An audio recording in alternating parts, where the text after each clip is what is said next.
Ako imate iskustvo u programiranju i želite da naučite neke nove i aktualne tehnologije, ovo je pravi kurs za vas. Angular je jako dobar prvi korak za učenje razvoja kompleksnih JavaScript aplikacija. Aplikacije su modularne i veoma lako proširive, a arhitektura je takva da omogućava fleksibilan razvoj i veoma lako testiranje pojedinih dijelova aplikacije. Kroz ovaj kurs ćete naučiti šta je to Angular aplikacija, od kojih dijelova je sastavljena i kako oni međusobno komuniciraju.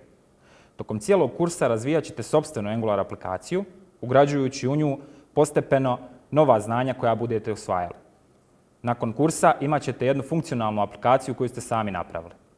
Prijavite se na ovaj kurs i dođite u Academy 387. A ja ću se potruditi da odavde izađete bogatiji za barem jednu novu vještinu i sa samopouzdanjem da uđete u svijet JavaScripta.